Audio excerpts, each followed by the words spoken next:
मीनाक्षी हरिनगर गांव के पास में आलू के पराठे का ठेला लगाया करती है और उसके पास पराठे खाने के लिए बहुत ही कम लोग आया करते। सुबह से शाम तक वो आलू के पराठे बेचा करती, लेकिन फिर भी उसकी इतनी कमाई नहीं हो पाती थी कि वो अपने परिवार का गुजारा चला सके। ऐसे ही आज के दिन में मीनाक्षी खुद से कहती है, मुझे कुछ भी समझ में नहीं आ रहा कि आखिर मैं कितनी भी कोशिश क्यों न कर लूं, हर बार मेरी हार क्यों होती है। कहते हैं मेहनत करने वालों की कभी हार नहीं होती। क्या मैं मेहनत नहीं करती? कितने महीने हो गए मुझे ये सोचकर ठेला लगाते हुए कि आज नहीं तो कल मेरी कमाई बहुत अच्छी होगी, लेकिन हर रात मेरे हाथ लगता है तो वो पैसा नहीं होता, वो सिर्फ और सिर्फ निराशा होती है। आखिर क्यों? मीनाक्षी ये बोलकर बहुत ज्यादा उदास हो जाती है और उसके बाद में अपना सारा सामान साफ करके, जो 2-4 ग्राहक आए थे और इधर उधर कूड़ा हुआ था, वो सारा साफ करके घर पहुंचती है। जैसे ही वो घर आती है, उसकी सास सावित्री उससे सवाल करती है, क्या बात है मीनाक्षी बहू, तेरे चेहरे की उदासी बता रही है कि आज भी तेरी कुछ ज्यादा खास कमाई नहीं हुई है। मैं तो कहती हूँ गांव के अंदर एक कपड़े की फैक्ट्री शुरू हुई है। अगर तेरी पराठे बेचकर अच्छी कमाई नहीं हो रही है तो मैं अपनी पड़ोसन से बात करके तेरी नौकरी वहां लगवा देती हूँ। नहीं माँ जी, आप तो जानती हैं कि जब वो मरे थे तो उन्होंने मुझसे वचन लिया था कि मैं कभी भी किसी और के यहाँ काम नहीं करूंगी और हमेशा अपना खुद का काम शुरू करूंगी। और मैं आलू के पराठे इसलिए बेचती हूँ क्योंकि इसमें लागत सबसे कम आती है। अच्छा, ये सब छोड़, मैं जानती हूँ कि तेरे ठेले पर पराठे जरूर बचे होंगे। जा उन्हें लेकर आ जा, तू और मैं वही पराठे खाकर अपना पेट भर लेंगे, इसलिए मैंने आज खाना बनाया ही नहीं। मीनाक्षी को खुशी भी होती है कि उसकी सास इतनी ज्यादा समझदार है और बुरा भी लगता है क्योंकि उसकी सास जानती थी कि मीनाक्षी की कमाई ज्यादा नहीं हुई होगी और उसके ठेले पर पराठे बच गए होंगे। ऐसे कुछ दिन गुजरते हैं और एक दिन उसी के ठेले के सामने एक बहुत ही सुंदर दिखने वाली लड़की पायल ठेला लगाती है। उसने भी चाय और आलू के पराठे ही रखे हुए थे। वो इतनी सुंदर थी कि सिर्फ उसे देखने के लिए उसके ठेले पर भीड़ लगने लगती है। और ये सब कुछ देखते हुए मीनाक्षी उदास हो जाती है और खुद से कहती है, आखिर क्यों भगवान, क्यों आपको सारी परीक्षा मेरी ही लेनी है? अरे यहाँ पर तो मुश्किल से मैं ठेले का गुजारा निकाल पा रही थी और आपने मेरे सामने इतनी सुंदर प्रतिभागी लाकर खड़ी कर दी। अब मैं करूँ तो क्या करूँ?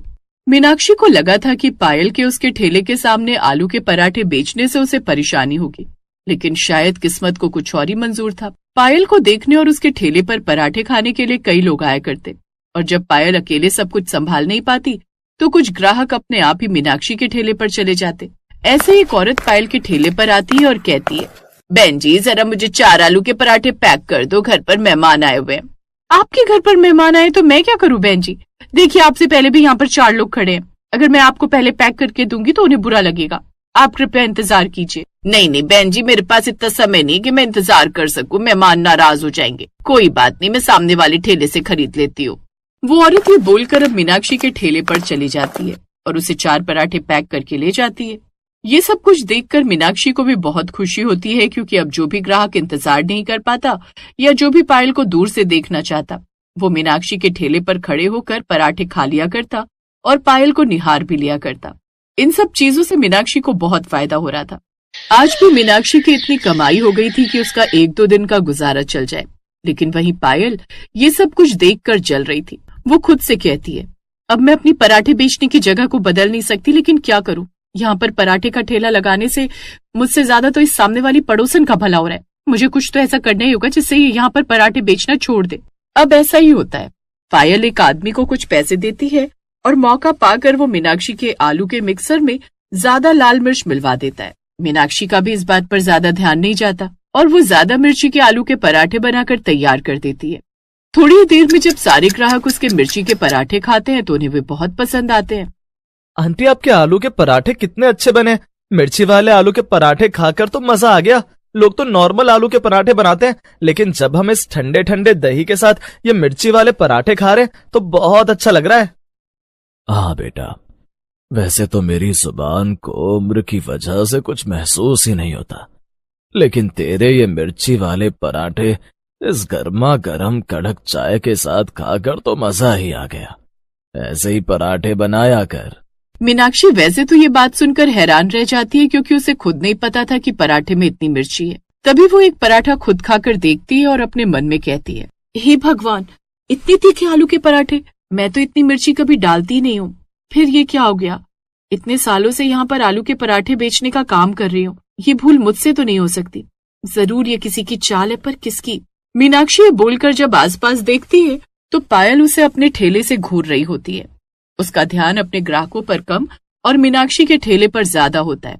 ये सब कुछ देखकर बेचारी भोली भाली मीनाक्षी खुद से कहती है, हे भगवान, पायल इतनी अच्छी है कि उसको पता था कि मेरे पराठे नहीं बिक रहे और उसने मेरे आलू के मिक्सचर में मिर्च मिलवाई ताकि मेरे पास भी ग्राहक आ सके और मैं तीखे आलू के पराठे बेच सकूं। कितनी अच्छी है ये। मीनाक्षी समझ नहीं पाई कि सच में पायल ने यह सब कुछ उसका ठेला बंद करवाने के लिए किया था। लेकिन उस दिन के बाद तो मीनाक्षी की जैसे निकल पड़ी। जब वो शाम को घर आती है तो सावित्री उससे कहती है, ला बहू, जो तेरे आलू के पराठे बचे हैं वो दे दे। मैंने आज भी खाना नहीं बनाया है, उसे ही हम लोग गरम करके खा लेंगे। मीनाक्षी को बहुत खुशी होती है कि आज वो पहली बार अपनी सास को गलत साबित करके रहेगी। वो अपनी सास को बताती है कि आज उसके सारे आलू के पराठे बिक गए हैं और ये कैसे हुआ ये भी बताती है।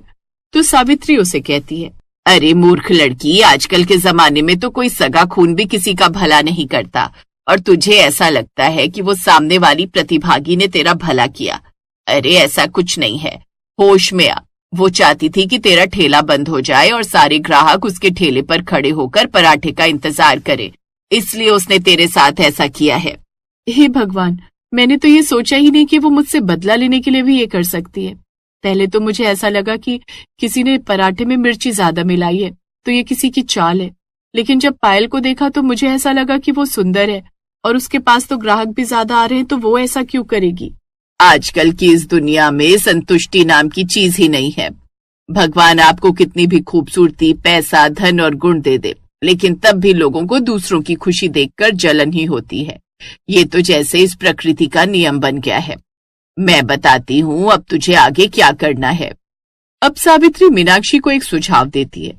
मीनाक्षी अब अपने ठेले पर बहुत सतर्कता से काम किया करती ताकि कोई भी उसके साथ कोई भी धोखा या छल ना करे या उसके खाने में किसी तरह की मिलावट ना हो।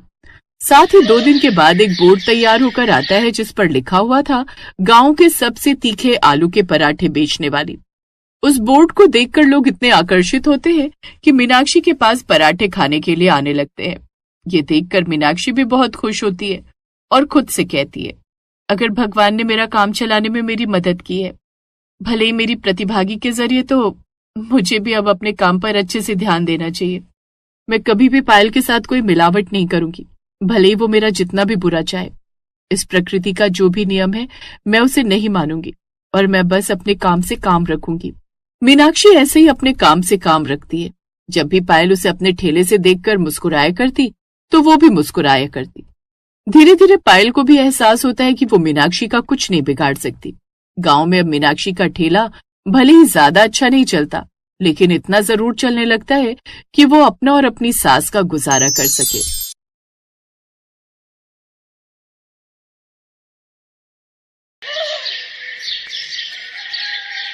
गरीब गुंजन सुबह जल्दी उठकर काफी सारे आलू के पराठे बना लेती है और उन्हें अपनी साइकिल पर रखकर बेचने निकल पड़ती है। आलू के पराठे, गर्मा गर्म करारी करारी चटपटे आलू के पराठे, मक्खन मारकर ले लो ले लो ले लो। गुंजन लगातार अपनी साइकिल पर आलू के पराठे बेचने के लिए आवाज लगा रही थी। उसकी आवाज सुनकर कुछ ग्राहक उसके पास आ जाते हैं। अरे गुंजन बहन, मुझे जल्दी से 2 आलू के पराठे दे दो। जी भाई साहब, बस जरा सा सब्र कीजिए, अभी लगा देती हूँ। गुंजन अपनी साइकिल रोककर खड़ी हो जाती है। ऐसे ही सामने बनी फैक्ट्री के मजदूर भी उसके पास आलू के पराठे खाने आते हैं। क्या मजेदार पराठे हैं गुंजन बहन, मेरे लिए 2 और लगा दो। हाँ हाँ, अभी लो। फिर दिन तक उसके सारे पराठे बिक जाते हैं।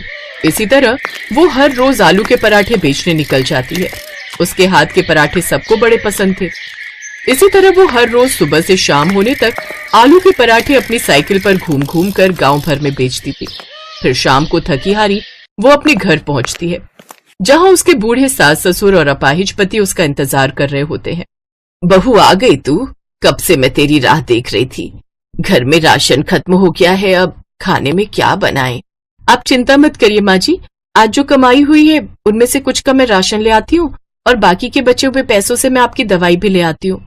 थकी हारी गुंजन थैला लेकर राशन लेने बाजार चली जाती है और वहीं से दवाई भी ले आती है।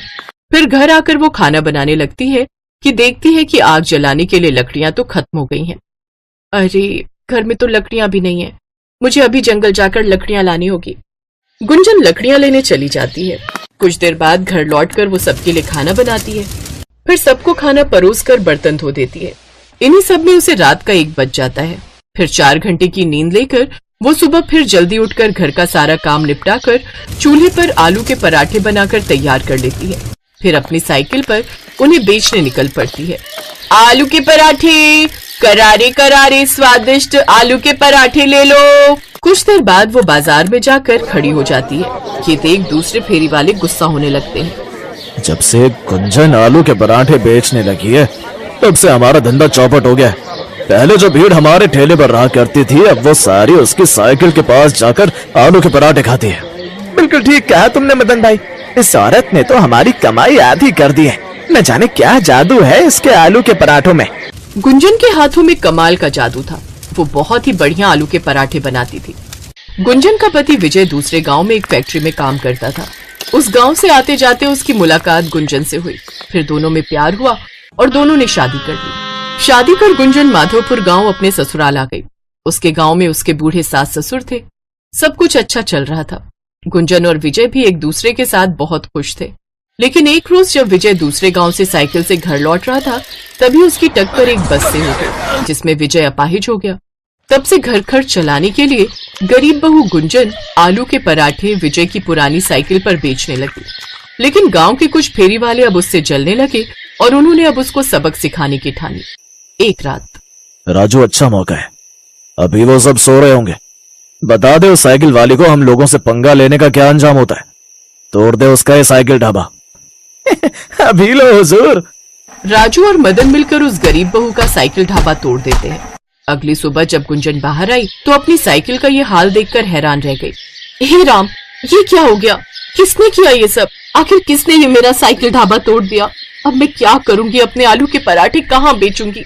अब इतने पराठे बनाए, आज बेचने नहीं गई तो बहुत नुकसान होगा। कीड़े पड़े उसे जिसने हमारी साइकिल का ये हाल किया है। बहू तू घबरा मत, अपने पास वो टोकरी है ना, तू उसी में ले जाकर अपने आलू के पराठे बेचने जा। अपनी सास की बात गुंजन को सही लगती है और वो टोकरी में आलू के पराठे और माखन सर पर रखकर बेचने निकल पड़ती है। लेकिन जहां वो पहले कुछ ही मिनटों में पहुंच जाती थी, अब उसे वहां पहुंचने में काफी वक्त लगता था। साथ ही पैदल घूम घूम कर वो थक भी जाती थी। फिर शाम को थकी हारी वो घर पहुंचती है। क्या हुआ गुंजन, तुम्हारा चेहरा क्यों उतरा हुआ है? आज साइकिल न होने के कारण मैं ज्यादा जगह पराठे बेचने नहीं जा पाई, जिससे आज ज्यादा बिक्री भी नहीं हुई और पराठे भी काफी बच गए। ये सब मेरे कारण ही हो रहा है ना। काश ना मैं अपाहिज होता और ना तुम्हें इतने दुख देखने पड़ते। क्या सोचकर तुम्हें ब्याह कर लाया था कि तुम अनाथ हो, जो प्यार खुशियां तुम्हें मायके में नहीं मिल पाई वो मैं तुम्हें दूंगा। लेकिन यहाँ आकर तो तुम्हारी हालत कैसी हो गई है। अब परेशान मत होइए जी, मैं आपके साथ खुश हूँ और भगवान ने एक रास्ता बंद किया है तो वो दूसरा भी जरूर खोलेगा। और बहू, जो पराठे बच गए हैं ना, उन्हीं को गर्म कर दे, आज हम वही खा लेंगे। वो सब वही सुबह के बने हुए आलू के पराठे खाते हैं और सो जाते हैं। फिर अगले दिन वो फिर से आलू के पराठे बनाकर टोकरी में रखकर बेचने निकल जाती है। आलू के पराठे ले लो, आलू के पराठे। लेकिन उस रोज भी उसकी ज्यादा बिक्री नहीं हो पाती और वो उदास होकर एक पेड़ के नीचे बैठ जाती है। हे भगवान, ऐसा ही चलता रहा तो मैं कैसे अपना घर चला पाऊंगी? घर का राशन, सबकी दवाइयां, सब कैसे होगा? शाम को गुंजन फिर मायूस सा चेहरा लेकर घर आ जाती है। उसके परिवार वाले उसकी हालत देख समझ जाते हैं कि उसकी आज भी कुछ खास बिक्री नहीं हुई। वो सब भी मायूस हो जाते हैं। तभी उसके पास उसकी सहेली और पड़ोसन रजनी आती है। अरे गुंजन बहन, तुम आ गई? मैं कब से तुम्हारी राह देख रही थी। कहो, क्या बात है रजनी? तुम्हें पता है अपने गांव में ना एक बहुत बड़ी प्रतियोगिता होने वाली है खाने को लेकर। जो भी सबसे अच्छा खाना बनाकर जजेस को इम्प्रेस करेगा उसे पूरे 10 लाख का इनाम मिलेगा। क्या 10 लाख? हाँ सोच गुंजन, अगर तुम ये प्रतियोगिता जीत गई तो तुम्हें पूरे 10 लाख का इनाम मिल जाएगा। वैसे भी तुम पराठे बनाने में तो माहिर हो। जैसा स्वाद तुम्हारे हाथ के पराठों में है ना, ऐसा कहीं नहीं। और भाग लेने में क्या जाता है, कौन सा इसके पैसे लग रहे हैं। बस फिर क्या था, गुंजन रजनी के साथ वहां गई और उसने प्रतियोगिता में अपना नाम लिखवा लिया। 3 दिन बाद प्रतियोगिता का दिन भी आ जाता है, जहां और भी कई अच्छे घरों की औरतों ने पार्टिसिपेट किया होता है। उन औरतों को देख वो घबरा जाती है। हे भगवान, इन सबको तो मुझसे अच्छा खाना बनाना आता होगा। हे प्रभु मेरी रक्षा करना। प्रभु का नाम लेकर गुंजन खाना बनाने लग जाती है। वो आलू के मजेदार पराठे बनाकर तैयार कर लेती है। कुछ ही देर में पूरे हॉल में आलू के पराठों की महक फैल जाती है। फिर जजेस अपना फैसला सुनाते हैं। यहाँ पर कई बड़े बड़े घरों की महिलाएं भी शामिल हैं जिन्होंने कई महंगी महंगी और नई डिशें बनाई हैं, लेकिन जो स्वाद तुम्हारे हाथों के आलू के पराठों में है वो कहीं भी नहीं। इसीलिए इस प्रतियोगिता को तुम जीत गई हो, साथ में 10 लाख का इनाम भी। ये सुनकर गुंजन बहुत खुश होती है। अब वो उन पैसों से एक पक्का घर बनवाती है, साथ ही गांव के बाजार में अपना एक ढाबा खोल लेती है और उसमें आलू के पराठे बनाकर बेचने लगती है, जिससे उसकी खूब कमाई होती है और अब वो अमीर हो जाती है। अब गुंजन की गरीबी दूर हो जाती है और वो खुशी खुशी अपना ढाबा चलाती है।